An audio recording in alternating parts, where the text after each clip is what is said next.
Terima kasih atas soalan Encik Ismail.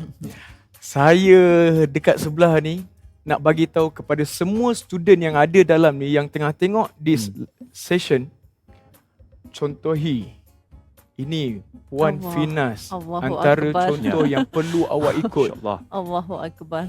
Dan saya nak bagi tahu kepada student, saya mungkin ambil semangat daripada Puan Finas, saya kecilkan skop tu dalam saya punya bidang pembelajaran lah. Betul.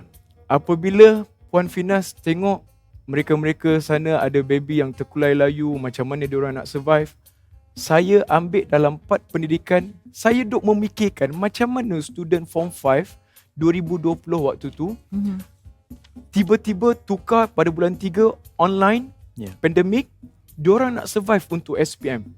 Jadi saya pun memikirkan apa yang kita boleh buat. Sebenarnya 2 minggu kami terduduk, terdiam, MC Plus terdiam.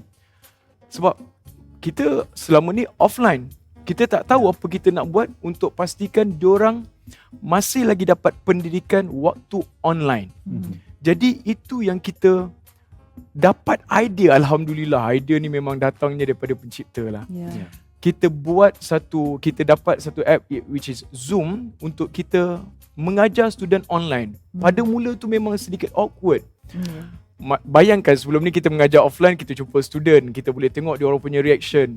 Tapi sekarang ni kita hanya tengok screen dan tak nampak pun muka student, kita hanya membayangkan. So bila membayangkan tu sebenarnya personally saya rasa lebih sampai sebab saya membayangkan macam mana keadaan mereka yang motivationnya naik kadang-kadang, motivationnya turun kadang-kadang. Saya dapat DM, saya dapat daripada Instagram kata, "Sir, saya tak tahulah macam mana nak hadap SPM ni semua, sir. Saya takut, saya risau," dan pelbagai. Jadi kita dekat belakang tabir memang berusaha sungguh-sungguh. Dari soal kita punya setup dari segi kelas studio tu sendiri, saya boleh kata kami buat sehabis baik. Bukan habis silibus, habis macam tu tadi. Bukan. Daripada sekecil-kecil benda kami memang buat sungguh-sungguh. Contoh, ramai orang mungkin kata nak buat online, buat je lah, tak ada masalah.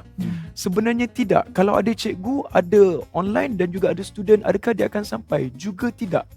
Jadi kami even dalam studio, kami bagi lighting cantik. Kenapa lighting cantik? Sebab bila nak mengajar, kalau student tak nampak macam mana? Jadi itu akan jadi penyebab dia orang tak boleh nak teruskan. Selain daripada lighting, kami starting daripada whiteboard bertukar menjadi iPad, maksud saya pakai tablet untuk pastikan pembelajaran tu mudah bagi diorang. Jadi itu adalah satu usaha yang kami juga nak tunjukkan pada student, bila you belajar, you bukan setakat belajar habis SPM, that's it. No. You juga kena ada dalam diri itu untuk memberi pada masyarakat. You juga kena tahu dalam belajar bukan semata-mata pass dapat A, you enjoy. No. Tapi you kena tahu dalaman you tu macam mana. Sasiah tu berjumpa dengan orang kemudian hari, adakah you memberi kebaikan pada orang.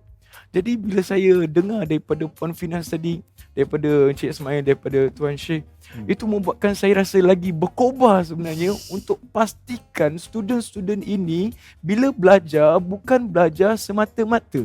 Dan bukan lepas exam, just lepas exam. No. Jadi in my class, saya bagi tahu, saya mengajar juga, tapi saya selitkan motivation. Saya selitkan juga life lesson untuk you boleh survive dekat luar sana. Dan bila student, kalau you dengar apa yang disampaikan tadi, you punya keresahan yang perubahan you daripada offline menjadi online tu, kalau kita bandingkan sekarang, kita bukan bandingkan waktu you tengah menghadap tu, maksudnya you tengah lepas, kita dah ada kelegaan sekarang, dah longgar sikit. Kalau you fikir-fikir balik, you patut bersyukur dengan apa yang you tengah hadap sekarang. Sebab yang you tengah hadap sekarang ni kecil kalau nak dibandingkan dengan kawan-kawan, sahabat-sahabat, saudara mara kita dekat luar. Jadi pertama, bersyukur sebab you dah lepas that phase. Dan percaya atau tidak, saya bagi tahu pada student, kalau you lepas fasa ini, you sebenarnya tengah develop menjadi someone yang kuat. Bukan sahaja luaran, dalaman. Dan waktu you habis SPM, you habis you punya exam, you menjadi orang yang berjaya dekat luar sana tu. Bak datanglah macam mana ujian sekalipun, InsyaAllah kalau dalaman tu kuat, Betul. you boleh hadap.